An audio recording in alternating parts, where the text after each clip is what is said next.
Sometimes you come across a game that takes you by surprise with what it can do. Wreckfest is a game on many platforms much more powerful than the Switch, and it just arrived this week on Nintendo's console. It's noted for an impressive game engine, so how can this even be a possible port for the system? Come to find out, it's got a few surprises up its sleeve. Find out what I mean in today's video, so hang on, make sure to subscribe to the channel as I tell you about a game that is insane in more ways than one.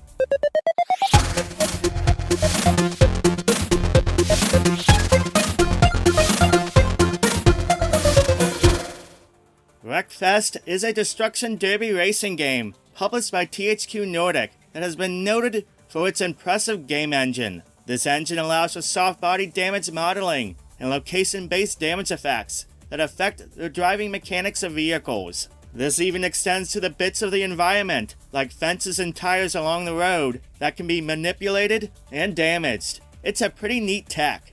The game was in development by Bugbear Entertainment for a very long time, and it came out on PC first, then the PS4 and Xbox One, and last year on the PS5 and Xbox Series X consoles. This game looks really nice, especially on the current gen consoles. It feels like a game that was made for those consoles. So tell me, putting this on Switch on paper sounds pretty insane. Like, how can you possibly make this game work? All those calculations of the game engine, especially with everything going on. How can the Switch possibly keep up with it all? Anyway, this week, THQ Nordic gave me a review code for the game, and as always, opinions are my own, and I proceeded to check it out, and, well, I don't know how they did it, but they did it. It's insane. The damage system for the vehicles is here. Every part of the vehicles can be impacted, affected as you play in the various modes. Take too much damage in certain areas, and it will affect how your vehicles can drive. This even extends to 16 vehicles on screen at once. All that stuff going on, and the Switch version takes it like a champ.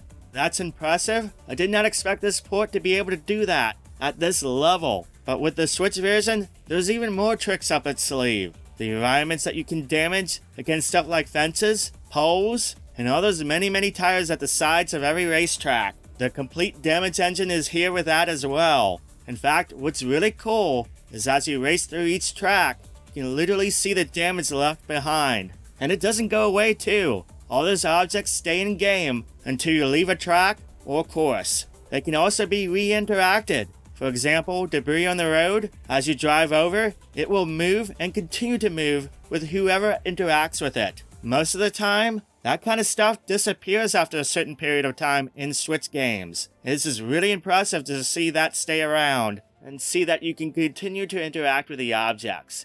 Again, holy cow, they made it work. Loading is another impressive thing. I figured because of how the game was, loading would be long. But no, besides the initial game loading, jumping between tracks and courses is relatively fast. As a longtime Switch user, this is one of the most impressive ports I've seen. In no way, shape, or form did I think that this would be able to happen on the Switch to this level. What blows my mind even more is the fact that this is portable. It works without a hitch in portable mode.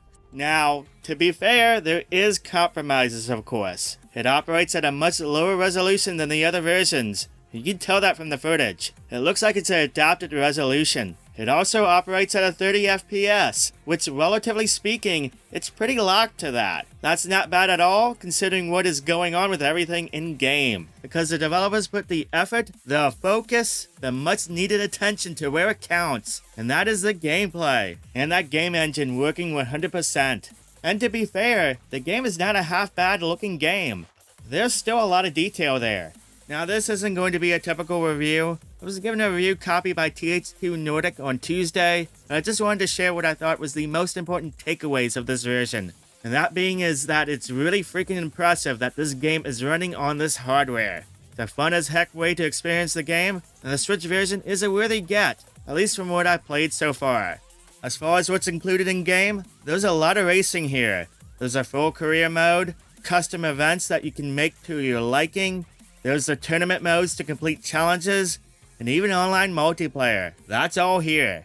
You can race and destroy in loads of crazy cars, including couches, yes couches, lawnmowers, buses, trucks, and other crazy vehicles. It's a darn good crazy time. It's only $40 too for this new release, on the eShop and in physical formats in stores.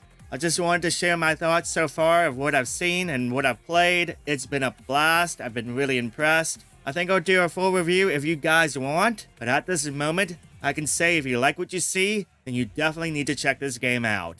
Anyway, hope you found this interesting. I've been impressed by this game. I'm going to try to put the pieces of my exploded mind back together. So if you like the video, make sure to give it a thumbs up. And if you're new to the channel, then make sure to subscribe and hit that bell button so you never miss out on any of the videos that go live here on the channel. That's all I have for today. Go play some video games. Thank you for watching. Thank you for subscribing. Have a wonderful day, and I'll catch you next time.